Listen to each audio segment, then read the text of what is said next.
Welcome to real news. ముందుగా headlines చూద్దాం. కేసులేని చిన్నిపై ఘాటు కౌంటర్ ఇచ్చిన పేర్ని నాని. నాకేమి భయం లేదు, ఎవరికి వంగను అని పేర్ని ఫైర్.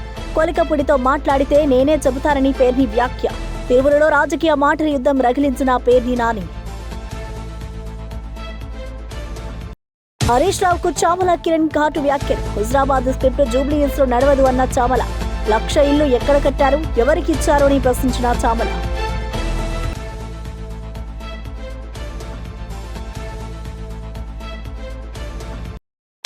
మోంటా తుఫాన్పై అప్రమత్తంగా ఉండాలని మంత్రి అనిత ఆదేశాలు. తీర ప్రాంతాల్లో అధికారులు సిద్ధంగా ఉండాలని సూచన. భారీ వర్షాలు, గాలులు, ప్రజలు జాగ్రత్తగా ఉండాలని వ్యాఖ్య. ఎమర్జెన్సీ బృందాలు సిద్ధంగా ఉండాలని మంత్రి హెచ్చరిక. నవీన్ యాదవ్ విజయం ప్రజల విజయం అవుతుంది అన్న పొన్నం.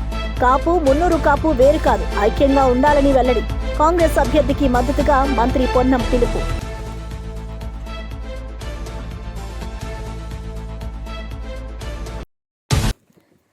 టీడీపీ ఎంపీ కేశినేని చిన్నిపై వైఎస్ఆర్ కాంగ్రెస్ నేత పేర్ని నాని ఘాటుగా స్పందించారు.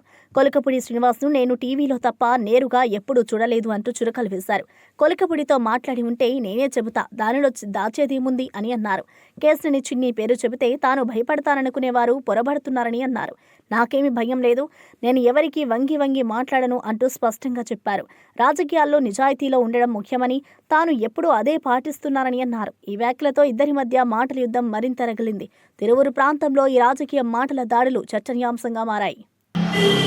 ఒకటండి టోటల్గా సరే, కొలికపూడి శ్రీనివాసరావు రోజు నాతో మధ్యాహ్నం పూట మాట్లాడతాడా, రాత్రి మాట్లాడతాడా, పొద్దున మాట్లాడతాడా నేను పక్కన పెడితే, అసలు కొలికపూడి శ్రీనివాసరావు అని ఆయన ఇంతవరకు నేను టీవీలో తప్పితే లేదా ఫోన్లో యూట్యూబ్లో తప్పితే ఆయన ఎప్పుడు నేను చూడలేదు.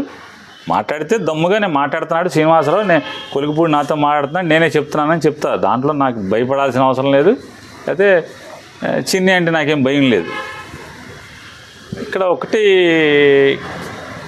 చిన్ని సమస్యల మీద నేను ఒకటైతే మాట్లాడదలుచుకున్నానండి. కేశినేని చిన్ని ప్రస్తుతం మునిగిపోతున్న నావలాగా కనబడుతున్నాడు మనకి. మంచి హుషారుగా ఎంపీ గెలవంగానే కన్ను మిన్ను కానకుండా బావులుగా స్పీడ్ బోట్ లాగా ఓకే ప్రకృతిని చీల్చుకుంటూ స్పీడ్గా వెళ్తున్నాడు. ఇప్పుడు నాకు ఇవాళ అతను చిన్ని కనపడేదైతే చిల్లులు పడ్డ చెక్కనావలాగా అయితే కనపడుతున్నాడు. పడవలోకి నీళ్ళు వచ్చేస్తున్నట్టుగా కనపడుతుంది అతను పడవలోకి అయితే. గొడుగుపేట వెంకటేశ్వర స్వామి ఆయన చాలా మహిమగల దేవుడు. గొడుగుపేట వెంకటేశ్వర స్వామి గతంలో టీడీపీ ప్రభుత్వం అప్పుడు కూడా ఆ స్వామివారి ఆలయం మీద కన్నేసి దాన్ని ఎలా ఎత్తేయాలి, ఎలా దొబ్బేయాలనుకున్నప్పుడు కనకదుర్గ రెండో కంటి తెలియకుండా దాన్ని కనకదుర్గ అమ్మవారికి గుడికి అడాప్ట్ చేసి తద్వారా ఆ భూమిని ఎత్తేద్దామని కొంతమంది చూశారు. ఆయనకి అమాయకంగా సంతకం పెట్టినటువంటి ఒక పెద్ద ఆయన ఈ సంతకం పెట్టిన వెంటనే ఆరోగ్య సమస్యలు తలెత్తినాయి. మరి ఏదో ఆ దేవుడి ఫైల్ పెట్టిన కాడి నుంచి నాకు ఈ దరిద్రం పట్టుకుందని చెప్పి వెంటనే ఆయన అక్కడితో ఆ పని ముందుకెళ్లకుండా ఆపేశారు. అంటే నాకు సమాచారం, చాలామంది ఎండోమెంట్స్ వాళ్ళు నాతో చెప్పినటువంటి సమాచారం అది. అట్లాగే ఇప్పుడు కేశినేని చిన్ని గారు కూడా ఆ వెంకటేశ్వర స్వామి ఆలయం స్వామివారి ఆస్తుల మీద కన్నేశాడు. కన్నేసిన దగ్గర నుంచి మొదలైంది. కేశినేని చిన్ని విజయవాడ ఎంపీ పడవకి చిల్లులు పడుతుంటే స్పీడ్ బోట్ లాగా మనం ఫారెన్లో సినిమాల్లో చూపించినట్టు, ఫారెన్లో షూటింగ్లో చూపించినట్టు స్పీడ్ బోట్ లాగా జమ్మని దూసుకెళ్తున్నాడు అనుకుంటే ఇప్పుడు అతనికి చెక్క పడవలాగా చిల్లులు పడుతున్న పరిస్థితి, చిల్లులు పడి నీళ్లు లోపలికి వస్తున్న పరిస్థితి వాళ్ళు చూస్తుంటే నాకైతే గొడుగుపేట వెంకటేశ్వర స్వామి ఆస్తులు ముట్టుకున్న పర్యవసానమే ఈ చిన్ని పడవలోకి నీళ్ళు వచ్చినాయని నాకు కనపడుతుంది. మొట్టమొదటిగా వద్దన్నా కొందికి మేము చెప్తున్నాం, దేవుడు ఆస్తి, మా గొడుగుపేట వెంకటేశ్వర స్వామి ఆస్తి జోలికి రాబాకు, వచ్చిన వాళ్ళు ఎవరో బీఆర్ఎస్ నేత హరీష్ రావుపై కాంగ్రెస్ నేత చామల కిరణ్ కుమార్ రెడ్డి కౌంటర్ ఇచ్చారు. ఎవరి గూబ కుయ్యంటుందో హరీష్ రావుకు త్వరలో తెలుస్తుంది అంటూ ఘాటుగా వ్యాఖ్యానించారు. హుజరాబాద్లో డబ్బుతో ఎన్నికలు గెలిచినట్టు జూబ్లీహిల్స్లో మీ నాటకాలు నడవవని ఎద్దేవా చేశారు. హరీష్ రావు చెప్పిన 1,00,000 ఇళ్ల మాటను ప్రశ్నిస్తూ ఎక్కడ కట్టారు, ఎవరికి ఇచ్చారో చెప్పండి అని అన్నారు. హైదరాబాద్లో నీటి కబ్జాల వల్ల చిన్నవానకే నగరం మునుగుతోందని విమర్శించారు. ప్రజల సమస్యలు పక్కన పెట్టి ప్రాచుర్యం కోసం మాటల తూటాలు పేలుస్తున్నారు అని ఆరోపించారు. ఈ వ్యాఖ్యలతో జూబ్లీహిల్స్పై ఎన్నికల వేడి మరింత పెరిగింది. ప్రజలు ఎంత ఇబ్బందులు పడుతున్నారో చూస్తున్నాం.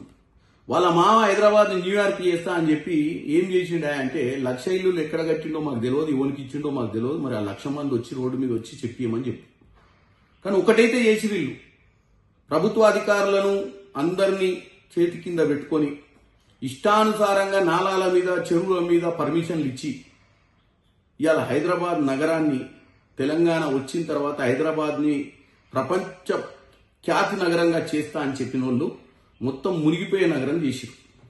ఇవాళ రేవంత్ రెడ్డి గారి సర్కార్ వచ్చిన తర్వాత ఈ హైదరాబాద్ నగరం ప్రతి వానాకాలం చిన్న చిన్న వానలు పడితే కూడా ఎక్కడ పోలేని పరిస్థితి వస్తే హైదరాబాద్లో ఇల్లీగల్గా చెరువుల మీద కట్టిన వాళ్ళను, నాలా మీద కట్టిన వాళ్లకు వార్నింగులు ఇచ్చి కొన్ని మరీ దారుణంగా రివర్ బెడ్ల కట్టినవి ఉంటే కూలగొట్టే ప్రయత్నం చేసిరు. ఈరోజు హైదరాబాద్లో ఎవరన్నా వాటర్ ఫ్రంట్, రివర్ ఫ్రంట్, నాలా మీద కడితే కుననిగా కూడా ఎవరు సిద్ధంగా లేడు. దీనికి కారణము రేవంత్ రెడ్డి గారు, హైడ్రా. ఇవాళ ఎన్నికలు వచ్చినాయి కదా అని చెప్పి ఏ వేదికల మీద పడితే ఆ వేదికల మీద హరీష్ రావు గారు పనికిరాని మాటలు మాట్లాడుతుండు, కేవలం గెలవాలన్న ఉద్దేశంతో తప్ప ఏది వాస్తవం లేదు ఆయన మాట్లాడేదాంట్లో. ఒకప్పుడు ఆయన ట్రబుల్ షూటర్ అనుకుర్రు. ప్రతి ఎన్నికలలో ఆయన వచ్చిందంటే మనం హుజురాబాద్ ఎన్నికలలో చూసినాం, కవర్లలో పైసలు పెట్టి ఓటర్లు ఇట్ల ప్రకారం ఇంటింటికి నిద్ర లేవక ముందే దర్వాజా కింద నుంచి తోసిపోయినట్టు జూబ్లీహిల్స్ కూడా చేద్దామనుకున్నాం.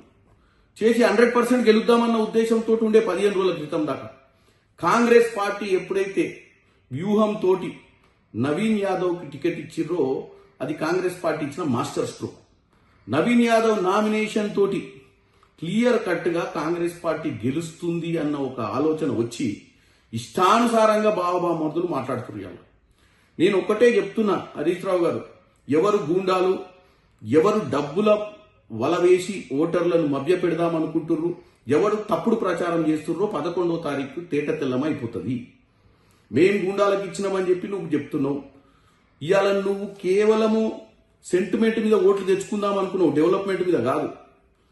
ఇప్పుడు నవీన్ యాదవ్ అనే వ్యక్తి చేసే ప్రచారం కానీ కాంగ్రెస్ పార్టీ వ్యూహం కానీ నీకు అంతు చిక్కక ఇష్టానుసారంగా మాట్లాడుతున్నావు. ఇది జూబ్లీహిల్స్ ఎన్నికల కోసమే నువ్వు మాట్లాడుతున్నావు. జూబ్లీహిల్స్ ఎన్నికలలో ప్రజల్ని తప్పుదో పట్టేయాలనుకుంటున్నావు. నీ పార్టీ భూస్థాపితం కాకుండా కాపాడుకునే ప్రయత్నం చేస్తున్నావు. ఎందుకంటే మొన్ననే కంటోన్మెంట్లకు డిపాజిట్ పోయింది, పార్లమెంట్ ఎన్నికలలో గుండుసున్నా వచ్చింది, జనరల్ ఎన్నికలలో ఇంటికి తరిమి కొట్టింది. ఈ ఎన్నికలతోటి మీ కార్యకర్తలు కూడా ఎవరు రేపటి నుంచి జెండా కట్టే పరిస్థితి ఉండదని చెప్పి భయంతో నువ్వు మీ బామ్మారిది ఊరి మీద పడి ఇష్టానుసారంగా మాట్లాడుతున్నారు. 11వ తారీఖు నాడు ఎవరి చెంప చెల్లుమంటదో, ఎవరి గువ్వ గుయ్యమంటదో తెలుస్తుంది.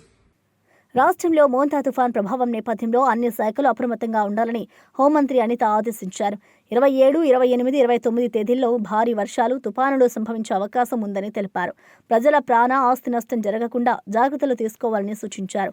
తీర ప్రాంతాల్లో అధికారులు, రెవెన్యూ సిబ్బంది సిద్ధంగా ఉండాలని ఆదేశించారు. మత్స్యకారులు సముద్రంలో వేటకు వెళ్లవద్దని హెచ్చరించారు. ఎమర్జెన్సీ రెస్పాన్స్ టీములు సిద్ధంగా ఉండాలని తెలిపారు. తుఫాన్ తీవ్రత దృష్ట్యా రవాణా, విద్యుత్, వైద్య శాఖలు సమన్వయంతో పనిచేయాలని మంత్రి పేర్కొన్నారు. విపత్తు సమయంలో ప్రజలు భయపడకుండా అధికారుల సూచనలు పాటించాలని సూచించారు.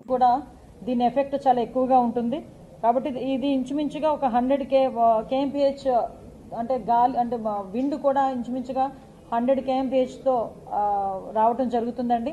కాబట్టి దీన్ని కొంచెం తీవ్రంగానే పరిగణించి దీన్ని కొంచెం సీరియస్గానే తీసుకొని స్టేట్ గవర్నమెంట్ ఆల్ హెచ్ఓడీస్కి కూడా ఇన్స్ట్రక్షన్స్ కూడా ఇవ్వడం జరిగింది. ఓవరాల్గా లాస్ట్ ఎక్స్పీరియన్సెస్ అంటే ఏదో ప్రిపేర్నెస్ తీసుకున్నామంటే అన్ని డిపార్ట్మెంట్స్ మేము ఇలా చేసాం అలా చేసామని చెప్పడం కాకుండా 4 రోజుల ముందు నుంచి కూడా పాస్ట్ ఎక్స్పీరియన్సెస్ ఏదైతే ఉన్నాయో అంటే ఇంచుమించుగా ఒక 100 km/h విండ్ వచ్చిన పొజిషన్స్లోని సైక్లోన్స్ మన స్టేట్లో హిట్ ఇచ్చినప్పుడు ఏ పారామీటర్స్లో ఎక్కువ డ్యామేజ్ జరిగింది, ఏ ఏరియాస్లో ఎక్కువ డ్యామేజ్ జరిగింది అంటే అంత కీన్ అబ్జర్వ్ చేసుకుని అప్పుడు సిచ్యువేషన్ని కూడా బేస్ చేసుకుని ప్రిపేర్నెస్ అనేది తీసుకోవడం జరిగిందండి.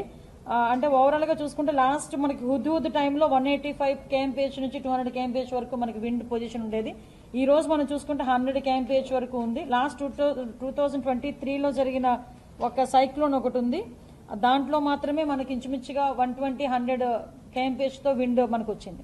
సో ఇప్పుడు అవన్నీ కూడా బ్యారేజ్ వేసుకొని వాటన్నిటినీ కూడా ఒక కేస్ స్టడీస్ కింద తీసుకొని ఫర్దర్ గా ఎటువంటి ఇబ్బందులు రాకుండా చూసుకునే బాధ్యత గవర్నమెంట్, స్టేట్ గవర్నమెంట్ చాలా సీరియస్ గా తీసుకున్నారు.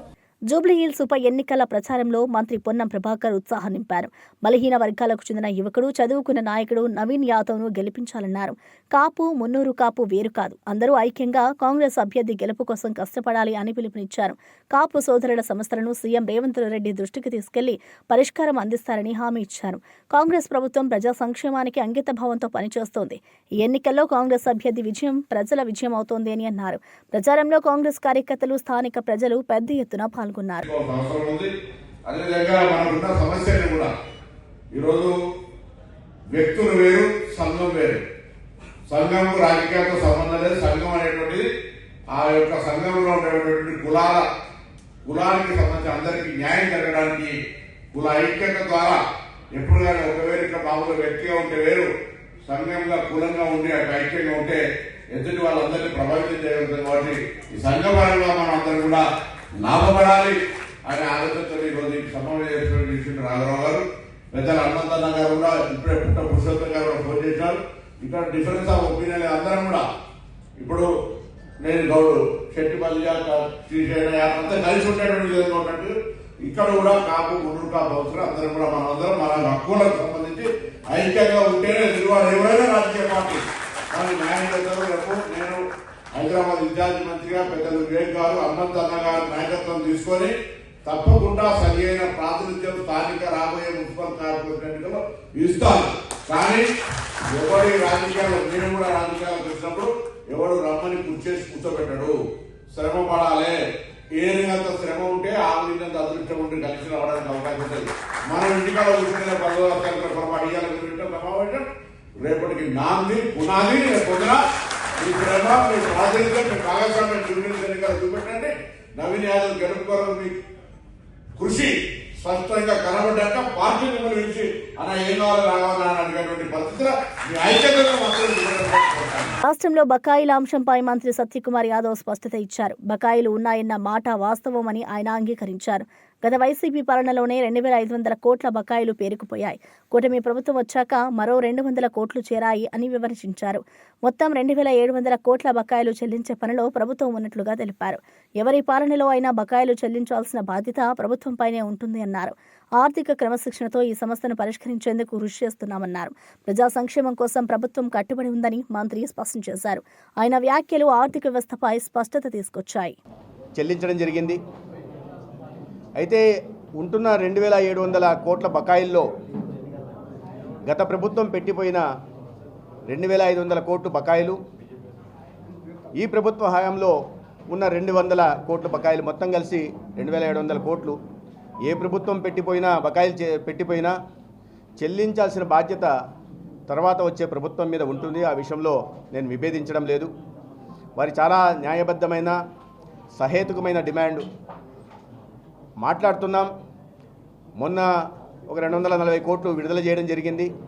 కానీ కనీసం ఒక 500 కోట్లు విడుదల చేయాల్సిందిగా నెట్వర్క్ ఆసుపత్రుల అసోసియేషన్ నాయకత్వం కోరుతూ ఉంది. దీన్ని ప్రభుత్వం ముఖ్యమంత్రి గారి దృష్టికి, సంబంధిత అధికారుల దృష్టికి, అదేవిధంగా ఆర్థిక శాఖ మంత్రి గారి దృష్టికి తీసుకెళ్ళడం నిరంతరం మాట్లాడుతున్నాం. ఒకవైపు ఈ నెట్వర్క్ హాస్పిటల్ అసోసియేషన్తో మాట్లాడుతూనే రెండో వైపు కూడా ప్రభుత్వం దృష్టికి తీసుకెళ్ళి ఇటీవల ఈ సేవలు కొద్దిగా ఆగిన కారణంగా ప్రభుత్వ ఆసుపత్రుల్లో నిరంతరంగా అందుతున్నాయి. నిరంతరంగా ప్రభుత్వ ఆసుపత్రులకు ప్రజలు వెళ్తూ ఉన్నారు.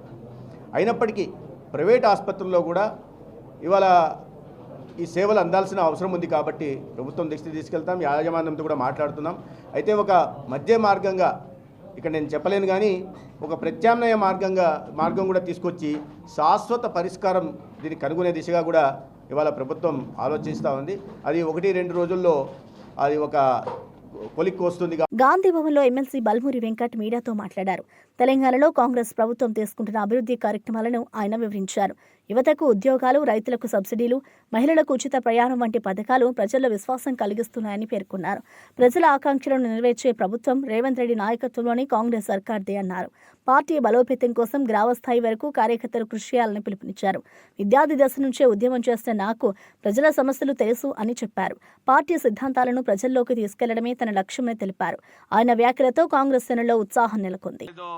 ఎవరో మిస్యూజ్ చేసిర్రు, దానిపైన ఏదో స్కామ్ జరిగింది, దానికి సంబంధించిన ఒక విక్టిమ్ పోయి సెప్టెంబర్లో దాన్ని పోయి ఏదైతే సైఫాబాద్ పోలీస్ స్టేషన్లో సెప్టెంబర్ 12వ తారీఖు దానిపైన కేసు పెట్టిండు. దాని తర్వాత అక్టోబర్ 8 CCSలో దానిపైన విచారణ జరిగిందని చెప్పి వాస్తవాలన్నీ సబ్జెక్ట్ మొదలైనప్పటికీ కాకుండా నీకు తెలిసిన దానిపైన బురద జల్లనీకి ఒక స్క్రిప్ట్ తయారు చేసుకొని బయటకు వచ్చి మాట్లాడే ప్రయత్నం చేసినావు. ముందుగా ఆ ఇష్యూ పైన తెలంగాణ ప్రజలకి, ఎందుకంటే మంత్రి గారు తెలంగాణ రాష్ట్ర అభివృద్ధి కోసము తెలంగాణలో ఇన్వెస్ట్మెంట్స్ తీసుకురావాలి, ఇక్కడ ఉన్న యువకులకు ఉద్యోగ అవకాశాలు కల్పించాలి, తెలంగాణని ఉన్నతమైన స్థాయికి తీసుకొని వెళ్ళాలని చెప్పి ముఖ్యమంత్రి గారి నాయకత్వంలో శ్రీధర్ బాబు గారు విదేశాల్లో పెట్టుబడుల కోసం తెలంగాణ రాష్ట్ర అభివృద్ధి కోసం కృషి చేస్తుంటే, కష్టపడుతుంటే మీ సమయంలో ఇన్వెస్ట్మెంట్స్ తక్కువ, కేటీఆర్ తెచ్చినాయి, బిల్డప్లు ఎక్కువ. శ్రీధర్ బాబు గారు ఈరోజు చిత్తశుద్ధితోటి విదేశాల్లో తిరుగుతూ ఇన్వెస్ట్మెంట్స్ తీసుకొని వస్తుంటే కేటీఆర్ గారు ఏదో చెప్పిండని చెప్పి వాడు మాట్లాడమన్నాడని చెప్పి నువ్వు సిగ్గు లేకుండా శ్రీధర్ బాబు గారి పైన తప్పుడు ఆరోపణలు చేసి అవాస్తవాల్ని ప్రజలకి చెప్పే ప్రయత్నం చేస్తున్నావు. ఆ ఇష్యూల ఏదైతే శ్రీధర్ బాబు గారికి సంబంధించి వారి యొక్క లెటర్ ప్యాడ్ ఏదైతే ఉంటుందో దాన్ని తీసుకొని కొంతమంది వ్యక్తులు దాన్ని బయట ఇప్పుడు CMRFకో LOCకో లెటర్ ప్యాడ్ ఇస్తే ప్రతి ఒక్కరి దగ్గర లెటర్ ప్యాడ్ ఫార్మాట్ అనేది ఉంటుంది. ఆ ఫార్మాట్ని తీసుకొని ఉద్యోగాలు పెట్టిస్తామని బయట ఎక్కడనో దాని ఎంబ్లమ్ని మార్ఫింగ్ చేసి వారి సంతకాన్ని కూడా మార్ఫింగ్ చేసి కొంతమందిని మోసం చేసే ప్రయత్నం చేసినప్పుడు ఆ విషయము స్వయాన మంత్రి గారి దృష్టి ప్రవాసీ ప్రజావాణి రాష్ట్ర కోఆర్డినేటర్ బొజ్జ అమరేందర్ రెడ్డి యువతకు హెచ్చరికలు జారీ చేశారు. ఫేక్ విదేశీ ఉద్యోగ ప్రకటనలకు మోసపోవద్దు, నిర్ధారించుకున్న తర్వాత మాత్రమే దరఖాస్తు చేయాలి అన్నారు. ఇటీవల నకిలీ ఉద్యోగ ప్రకటనలతో పలువురు యువకులు మోసపోయారని తెలిపారు. ప్రభుత్వం అనుమతి లేని ఏజెన్సీలకు డబ్బు చెల్లిస్తే తిరిగి పొందడం కష్టం అని హెచ్చరించారు. యువత ఆన్లైన్, సోషల్ మీడియా ప్రకటనలను నమ్మకూడదన్నారు. రాష్ట్ర ప్రభుత్వం ఉద్యోగ మోసాలను అరికట్టడానికి కఠిన చర్యలు తీసుకుంటుందని అన్నారు. బాధితులు వెంటనే అధికారులను సంప్రదించాలని సూచించారు. ఉద్యోగాలు ఉన్నాయని ఫేక్ యాడ్లు ఇచ్చినటువంటి సందర్భంలో వాటికి అట్రాక్ట్ అయ్యి వాళ్ళని నమ్మి విదేశాలకు వెళ్ళి చాలా మంది మోసపోతున్నారు ఈరోజు. సో రీసెంట్గా బ్యాంకాక్లో జాబులు ఉన్నాయని చెప్పేసి ఇన్స్టాగ్రామ్లో యాడ్ ఇవ్వడం జరిగింది. గోల్డెన్ లైన్ ఎంటర్టైన్మెంట్ క్యాసినో అని ఒక కంపెనీ ఇన్స్టాగ్రామ్లో యాడ్ ఇవ్వడం జరిగింది. ఈ ఇన్స్టాగ్రామ్లో యాడ్ చూసి ఇక్కడ ఉన్నటువంటి తెలుగు విద్యార్థులు గ్రాడ్యుయేషన్ పూర్తయి జాబుల కోసం ఎదురు చూస్తున్నటువంటి విద్యార్థులు, ఎస్పెషల్లీ తెలంగాణ నుంచి 8 మంది విద్యార్థులు వెళ్ళారు జాబ్ కోసం బ్యాంకాక్కి. అక్కడ పోయినాక ఒక 10 రోజులు వాళ్ళని ఒక సిస్టమ్ ఇచ్చి కూర్చోబెట్టారు. సో తర్వాత వాళ్ళకి అక్కడ పోయినాక తెలిసింది ఏంటంటే ఆ కంపెనీ ఏదో బిట్ కాయిన్ బిజినెస్ చేస్తుంది, అమెరికాలో ఉన్నటువంటి కస్టమర్లకు వీళ్ళు ఆ బిట్ కాయిన్ సేల్ చేయాలి అంటే ఫ్రాడ్లెంట్, అది నిజమైన బిట్ కాయిన్ కాదు, అది ఫేక్ బిట్ కాయిన్. వాళ్ళ ఫోన్లు కలవట్లేదు, వాళ్ళకి ఈమెయిల్ పోవట్లేదు, వాయిస్ మెసేజ్ వెళ్ళట్లేదు, వాట్సాప్ పనిచేయట్లేదు. ఈ 8-10 రోజుల నుంచి ఆ విద్యార్థులు ఎవరైతే యువకులు ఉన్నారో వాళ్ళు ఏమయ్యారో అని చెప్పేసి ఇక్కడ తెలంగాణకు చెందినటువంటి వారి కుటుంబం, వాళ్ళ మిత్రులు అందరూ గాబరా చెందుతున్నారు. నిన్ననే ప్రవాసీ ప్రజావానికి వాళ్ళు వచ్చి కంప్లైంట్ చేయడం జరిగింది. ఇట్లా మా వాళ్ళు బ్యాంకాక్ వెళ్ళారు, ఒక ఉద్యోగం మీద ఇన్స్టాగ్రామ్లో యాడ్ చూసి ఉద్యోగ ప్రకటన చూసి బ్యాంకాక్ వెళ్ళారు, కానీ గత వారం 10 రోజుల నుంచి మాకు కమ్యూనికేషన్ లేదు, వాళ్ళ నుంచి ఫోన్లు కలవట్లేదు, వాట్సాప్లో. గాంధీ భవన్లో TPCC అధికార ప్రతినిధి డాక్టర్ లింగం యాదవ్ మీడియాతో మాట్లాడారు. రాష్ట్రంలో కాంగ్రెస్ ప్రభుత్వం అమలు చేస్తున్న సంక్షేమ పథకాలను ప్రజలకు వివరించారు. రేవంత్ రెడ్డి నాయకత్వంలో తెలంగాణలో పారదర్శక పాలన కొనసాగుతుందని అన్నారు. రైతులు, మహిళలు, యువత కోసం తీసుకొచ్చిన పథకాలతో ప్రజల జీవన ప్రమాణాలు మెరుగుపడుతున్నాయని తెలిపారు. ప్రతిపక్ష పార్టీలు సత్య ప్రచారంతో గందరగోళం సృష్టించేందుకు ప్రయత్నిస్తున్నాయని విమర్శించారు. ప్రజలు కాంగ్రెస్ పై నమ్మకం ఉంచారు. ఆ విశ్వాసాన్ని నిలబెట్టుకోవడం మన బాధ్యత అన్నారు. ఆయన వ్యాఖ్యలతో పార్టీ కార్యకర్తల్లో ఉత్సాహం పెరిగింది. ఇవాళ గతంలో వామనరావు లాంటి వ్యక్తులని డే లైట్ లో మర్డర్ చేపించి సిబిఐ కేసులు ఎదుర్కొంటున్న పుట్టమధు నువ్వా మాట్లాడేది? ఇవాళ మా మంత్రి గురించి బిడ్డ ఒళ్ళు జాగ్రత్త పెట్టుకో పుట్టమధు. ఇంకొకసారి మంత్రి శ్రీధర్ బాబు గురించి నీ ఇష్టం వచ్చినట్టుగా మాట్లాడితే బిడ్డ తెలంగాణలో తిరగలేవు. ఇవాళ నీకు నిజంగా దమ్ము ధైర్యం ఉంటే, ఏదైనా ఆధారాలుంటే ఆధారాలతోటి మాట్లాడు. అంతే తప్ప ఇవాళ శ్రీధర్ బాబు ఇమేజ్ ని డ్యామేజ్ చేస్తే ఏదో నీకేదో లబ్ధి చేకూరుతుంది అనుకుంటే తెలంగాణ ప్రజలు, ప్రత్యేకించి మంతని ప్రజలు చాలా విజ్ఞులు.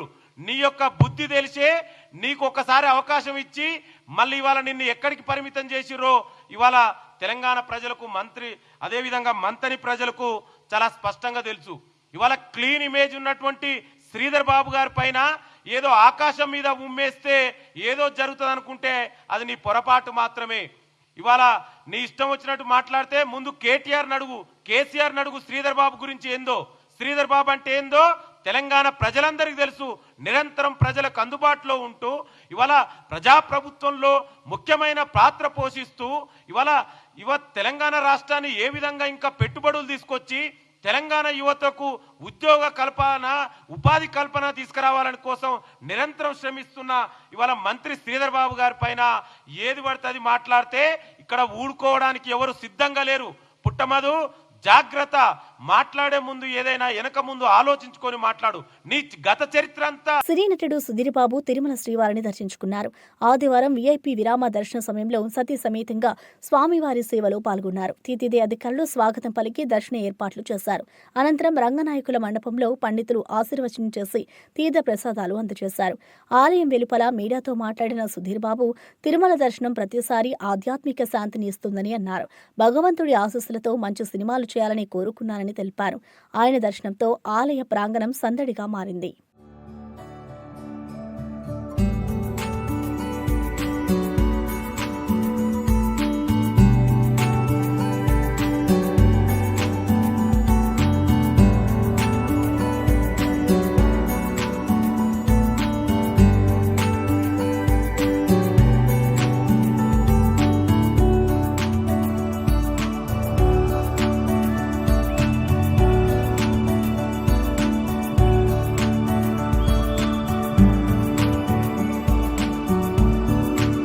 తెలంగాణ జాగృతి అధ్యక్షురాలు కల్వకుంట్ల కవిత నిజామాబాద్లో జాగృతి జనంబాట ప్రారంభోత్సవంలో మాట్లాడారు.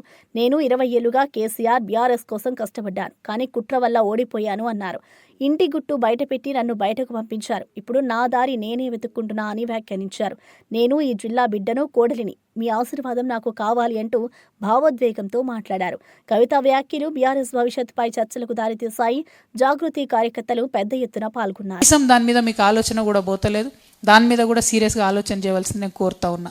అంటే అందరికీ సమాన అవకాశాలు అంటే ప్రభుత్వమే విద్యను ఈ విధంగా మరి అణచివేస్తుంటే సమానమైన అవకాశాలు ఏడికెళ్ళి వస్తాయి.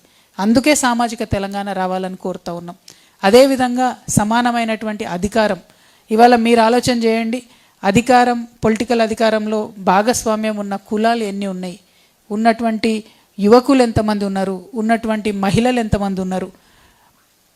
ఎక్కడ చూసినా మహిళలు 5% అబవ్ లేరు.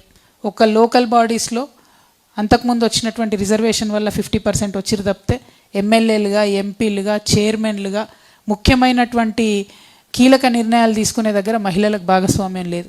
కీలక నిర్ణయాలు తీసుకునే దగ్గర యువకులకు భాగస్వామ్యం లేదు. కీలక నిర్ణయాలు తీసుకునే దగ్గర బీసీలకు భాగస్వామ్యం లేదు, ఎస్సీలకు భాగస్వామ్యం లేదు. ఎస్, రిజర్వేషన్ ఉంది కాబట్టి ఇస్తున్నాం ఎస్సీలకు, ఎస్టీలకు అంటారు. కానీ ఎక్కడ అవకాశం వచ్చింది? ఎక్కడ మంచి కీలకమైన మంత్రి పదవి ఇచ్చింది? మైనారిటీల గురించి మాట్లాడి ఇవాళ అధికారంలోకి వచ్చింది కాంగ్రెస్ పార్టీ. 2 ఏళ్ళు అవుతుంది. సిగ్గుతో తలదించుకోవాలి కాంగ్రెస్ పార్టీ. మైనారిటీ మినిస్టర్ లేనటువంటి మొట్టమొదటి ప్రభుత్వం ఇది ఉమ్మడి ఆంధ్రప్రదేశ్ చరిత్రలో. ఎస్టీ లంబాడా లేనటువంటి మొట్టమొదటి మంత్రివర్గంలో లేనటువంటి మొట్టమొదటి ప్రభుత్వం కాంగ్రెస్ ప్రభుత్వం. సో ఇందుకోసమే సామాజిక తెలంగాణ రావాలంటున్నాం. అందరికీ అధికారంలో భాగస్వామ్యం రావాలంటే हमारे माइनॉरिटी भाइयों को भी मिलना, एसटीज़ को भी मिलना, एससीज़ को भी मिलना, खवातीनों को भी मिलना, हमारे युवाओं को भी मिलना, सबके लिए सामाजिक तेलंगाना चाहिए. ఇదేదో నినాదం చెప్తలేను నేను. మనకు జూబ్లీహిల్స్ లో బీజేపీ కార్యకర్తలతో కలిసి ప్రధాని మన్ కీ బాత్ కార్యక్రమాన్ని వీక్షించిన కేంద్ర మంత్రి కిషన్ రెడ్డి బీఆర్ఎస్ పై తీవ్ర విమర్శలు చేశారు. గత 10 ఏళ్లుగా ఈ నియోజకవర్గం అభివృద్ధి చెందలేదు. కేసీఆర్ హయాంలో ప్రజలు భయంతో జీవించారు అన్నారు. ప్రధాని మోడీ దేశాన్ని అభివృద్ధి దిశగా నడిపిస్తున్నారని, కేంద్ర ప్రభుత్వం తీసుకొచ్చిన పథకాలు దేశ ప్రజలకు ఉపయోగపడుతున్నాయని వివరించారు. జూబ్లీహిల్స్ ఉప ఎన్నికల్లో ప్రజలు బీఆర్ఎస్ కాంగ్రెస్లకు గట్టి బుద్ధి చెప్పారని అన్నారు. ఆ ప్రజల ఆశీస్సులతో బీజేపీ అభ్యర్థి దీపక్ రెడ్డి విజయం సాధిస్తారని విశ్వాసం వ్యక్తం చేశారు.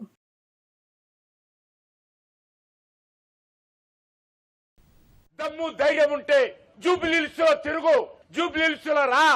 ఈ బస్తీల మధ్యలో, ఈ రోడ్ల మధ్యలో, ఈ చెత్త కుప్పల మధ్యలో చర్చించడానికి నేను సిద్ధంగా ఉన్నాను. కేసీఆర్ ఫామ్ హౌస్ లో పండుకొని స్టేట్మెంట్ పంపిస్తే కళ్ళు మూసుకొని ఓట్లేసేటువంటి పరిస్థితి పోయింది.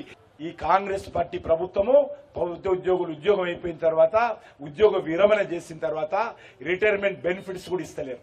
అందుకే ఈరోజు ఆ నిరుద్యోగులు, ఆ యొక్క మహిళలు, ఆ యొక్క రిటైర్ అయినటువంటి ఉద్యోగస్తులు శాపం ఏదైతే పెడుతున్నారో తప్పకుండా కాంగ్రెస్ పార్టీకి తగులుతుంది. ఈ రోజు ఈ ఎన్నికల జూబ్లీహిల్స్ ఎన్నికల్లో కాంగ్రెస్ పార్టీకి, బీఆర్ఎస్ పార్టీకి పాతరేయాలని చెప్పి, జవాబు చెప్పాలని చెప్పి, బుద్ధి చెప్పాలని చెప్పి ఈ సందర్భంగా జూబ్లీహిల్స్ ప్రజలను కోరుతా ఉన్నాను. సినీ నటుడు సుమన్ ఆంధ్రప్రదేశ్ సీఎం చంద్రబాబు పాలనపై ప్రశంసలు కురిపించారు.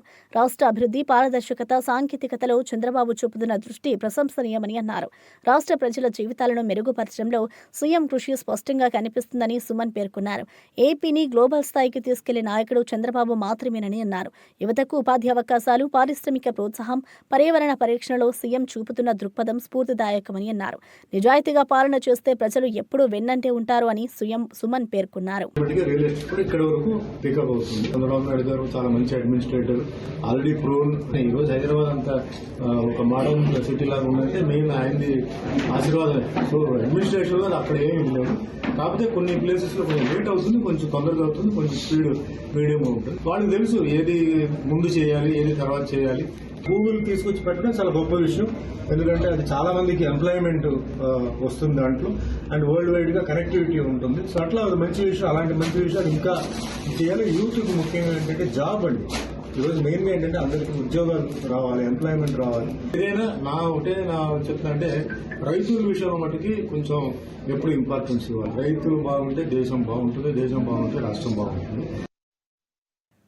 బులెటిన్ ముగించే ముందు హెడ్లైన్స్ మరోసారి చూద్దాం. కేసులేని చిన్నిపై ఘాటు కౌంటర్ ఇచ్చిన పేర్ని నాని. నాకేమి భయం లేదు, ఎవరికి వంగను అని పేర్ని ఫైర్. కొలికపుడితో మాట్లాడితే నేనే చెబుతానని పేర్ని వ్యాఖ్య. తిరువులలో రాజకీయ మాటల యుద్ధం రగిలించిన పేర్ని నాని. హరీష్ రావుకు చామల కిరణ్ ఘాటు వ్యాఖ్యలు. హుజరాబాద్ స్క్రిప్ట్ జూబ్లీహిల్స్ లో నడవదు అన్న చామల. 1,00,000 ఇల్లు ఎక్కడ కట్టారు, ఎవరికి ఇచ్చారు అని ప్రశ్నించిన చామల.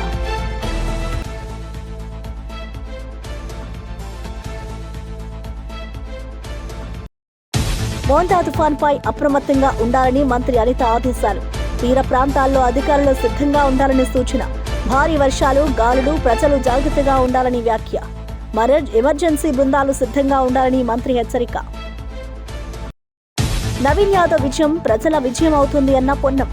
కాపు, మున్నూరు కాపు వేరు కాదు, ఐక్యంగా ఉండాలని వెల్లడి. కాంగ్రెస్ అభ్యర్థికి మద్దతుగా మంత్రి పొన్నం పిలుపు.